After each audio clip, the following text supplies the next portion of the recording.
దేవత అయితే శ్రీరంగ అసలు డాక్యుమెంట్స్ తీయాల్సిన అవసరం మాకేంటి, తీయాల్సిన అవసరం ఒకే ఒక వ్యక్తికి ఉంది, అది నీ భార్య అనేది అంటూ ఉంటాడు. నువ్వు తాళి కట్టావనే హక్కుతోనైనా తీయొచ్చు, నిన్ను ఏడిపించాల్సిన అవసరంతోనైనా తీయొచ్చు అని అనేసరికి దేవ అయితే ఆలోచిస్తూ ఉంటాడు. వీళ్ళిద్దరైతే మంచి పని చేసావు అనేది అనుకుంటూ ఉంటాడు. ఇక ఎలా అయినా మిథునాకి ఫోన్ చేయాల్సి వచ్చిందని దేవ అయితే చాలా ఫీల్ అవుతూ ఉంటాడు. ఆ రాక్షసిని వదులుకున్నాను అని అనుకుంటే మళ్ళీ దానికి ఫోన్ చేయాల్సి వచ్చింది అనుకునేది అనుకుంటూ ఉంటాడు దేవ. ఇక హరివర్ధన్ వాళ్ళైతే మిథునకి ఆదిత్యతో పెళ్లి సంబంధం మాట్లాడుతూ ఉంటారు. ఆ విషయం తెలుసుకొని మిథున అయితే షాక్ అవుతూ ఉంటుంది.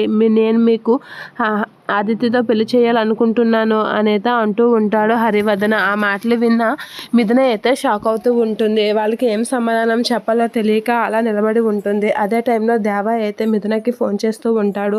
మిథునకి ఫోన్ చేయగానే మిస్టర్ భర్త గారు అని ఫోన్ రాగానే ఒకసారిగా మిథున అయితే చూసి చాలా హ్యాపీగా ఫీల్ అవుతూ ఉంటుంది. అలా హ్యాపీగా ఫీల్ అవుతూ నవ్వుతూ ఫోన్ చూస్తూ ఉంటుంది.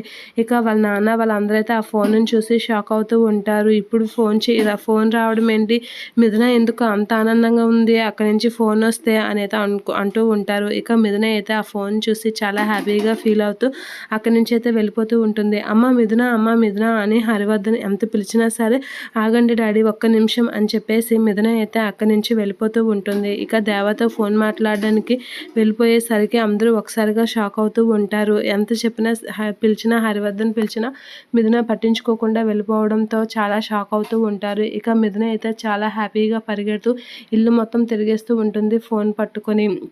ఎక్కడ మాట్లాడాలి అని అయితే తనకు కావాల్సిన ప్లేస్లో అన్నిటికి వెళ్ళి దేవతో మాట్లాడడానికి అయితే ట్రై చేస్తూ ఉంటుంది. ఇక్కడ వద్దు గార్డెన్లోకి వెళ్ళిపోదాం అని చెప్పేసి అయితే మిథున అలా పరిగెట్టుకొని వెళ్ళి గార్డెన్లోకి అయితే వెళ్ళిపోతూ ఉంటుంది. అలా గార్డెన్లోకి వెళ్ళిపోతూ ఉన్న మిథున అయితే ఏంటి ఇది ఇంకా ఫోన్ ఎత్తదు అని చెప్పేసి అయితే దేవ అయితే అనుకుంటూ ఉంటాడు. అలా అనుకొని దేవ అయితే ఫోన్ కట్ చేస్తున్న టైంలో మిథున అయితే దేవతో హలో అనేసరికి దేవ అయితే మిథునతో మాట్లాడుతూ ఉంటాడు.